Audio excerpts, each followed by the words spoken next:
mhuri yeZimbabwe ndichikutambirei zvekare pano pahadzira re263. Nhasi ndauya ndiri mumaglass. Kana ndiri kubuda zvakanaka chibva wati hatirari uri kubuda zvakanaka. Ndichikutambirei zvekare pano pahadzira re263. Kana uchiri munyowani pa this YouTube channel kusubscribe mahara.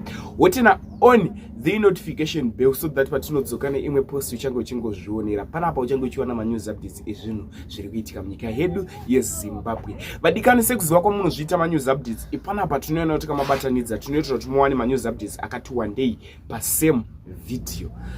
Saka usaskipe this video usati wapedza kunzwa ese manews updates kubva pano pahadzira re263. Challenge yatiri kusangana nayo pahadzira re263 ichallenge yekuti ndakauya nevideo. Pana umwe munhu anozobuda achiti hatirari video iri ndakaroona kudhara. Ende takatasanga macomments ese vanhu vanenge vachiti hatirari apa wagona tasati taona chiitiko ichi. So ndo challenge yatiri kusangana nazvo. Tinge tichiitira kuti pane vamwe vanhu vanenge vasati vaona this video iroro ratinge tauya naro munguva iyoyo vanenge vachida kubatsirikanawo nemanews updates. Saka ndichiti tinobatanidza nyaya dzachiona kuitira kuti tizoisa rimwe video rausina kuzoona kumberi. First update yandoinozve muzuva ranhasi iupdate yaApostle Chiwenga pavabata Bona Mugabe panonaka.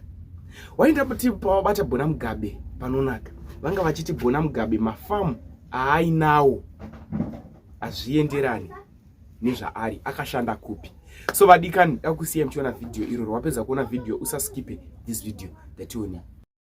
So if the farms were given to war veterans, which war did Bona Mugabe fight? Iwondo ipi yakarwiwa na Bona. Kana mwana musikana aine mafarms akadaro mai vake vane mangani. I agree we are very educated, but we are educated to become useless to ourselves.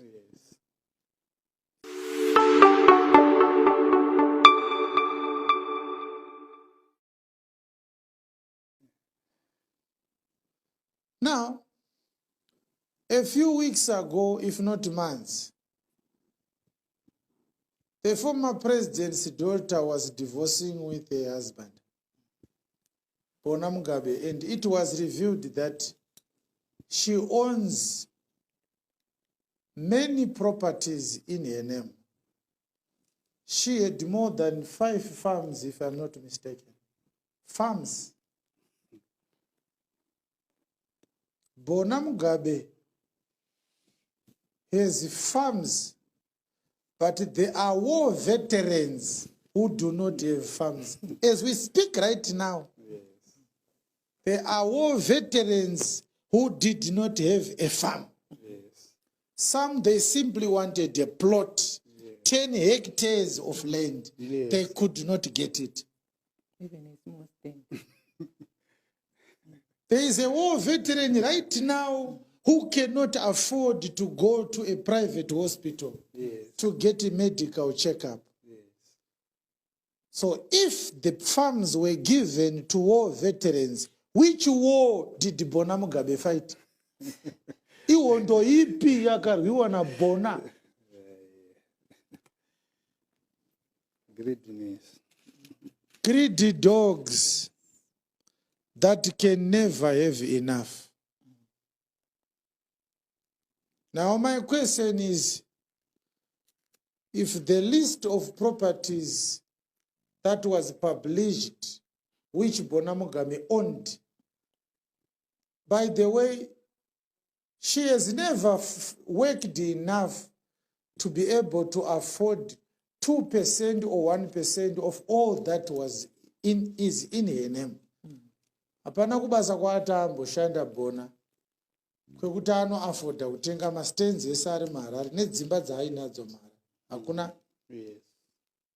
Yeah. There's a difference between decency and a pretense of decency. If you are wise, you will know that. My question is, what about a mother? Kune tsumo inoti zvazvinodai pamuti munyoro ko wakaoma. Kana mwana musikana aine mafarms akadaro mai vake vane mangani.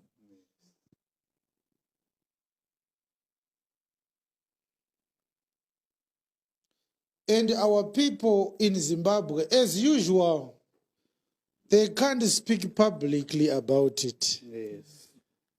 Their argument is we are educated, we don't want to pick a fight. The kind of education that Zimbabweans have, it's a strange kind of education. Because we boast we are very educated. I agree, we are very educated, but we are educated to become useless to ourselves. Yes. Have you realized that Zimbabweans only excel when they go out of Zimbabwe? Go to Europe, take care of their sick people in their hospitals.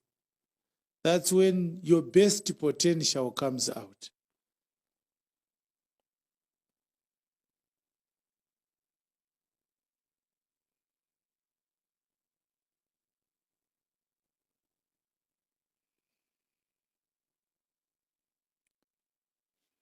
We are taught and educated to be useless to our own issues and useful to be used by others. At best, we excel when we are exploited by others. So they never spoke about it. Those who spoke about it, they were in hiding. Mazvinzwa here kuti Bona ane dzimba. Mamboona mafarms ana Bona. Zvakaoma, ngatinyararei. Tinosvasvangwa tikanzwi kwa tichitaura nyaya. Zvatopera. Zvino sechechi hatinyarare ka isiri chechi chaiyo yaMwari. Tinoti aiwa. Izvezvi mukatoti pamukana wokutungamira nyika, toatora ese mafamu aya. Totsvaga vamwe vanoda kurima tovapa. Being the daughter of a president or the son of a president does not give you a privilege to national resources. Yes. The resources of a nation do not belong to the first family. No. They belong to the citizenry. Everyone. Next update video remukadzi anga achitaura pamusoro paGeza achiti hakuna maovhets akaita saGeza ari kuzviwana kupi kuzvaari kutaura. Isusu takawirirana zvevision 2030 zvaakutaura dzanyambo. Da kuti tione video iro tapedza kuona video tazvaonofuka comment section insati rarenda tosangana zvekare munguva inotevera. Much love. Hatisi kuzochinjwa anyone. Isusu hatishikishiridzirwe. Amen. I think people should understand this. No one will frighten us. Hapana anotidzorera shure. Hatidzokeri shure. Tine chinangwa. And musangano wedu weZANU-PF we understand kuti musangano une gwara. Unoziva inonzi respect. To those wasina respect, wasina kunge wakadzidziswa ideology. Wamwe vanogona kuti vakanga vari musango kavari muhono. But tisinganzwisise kuti wainyatsoitei because munhu ane discipline akatrainwa ane discipline. Haatuke mukuru wake. How can that be? How can we hear that from someone who calls himself a war veteran? No. To that one, Isusu is Women's League. We are more than 52%. We are now 55%. Yes. 55% meaning we will have the majority. Tiri majority tiri kutaura isisi kuti zvatakawirirana kuconference yenyika yose. Ndiani anozobva akuchitaura kuti haazvidi iye pache zvake ari mbori ani. Dai kuri kubvunza umbori ani wakamira pana ani. Isaramba vanhu vanoshandiswa isu. And cannot stand there uchiti you are our leader uchishandiswa. Hatifambi nevanhu vakadaro. Toda kuti titende madzimai.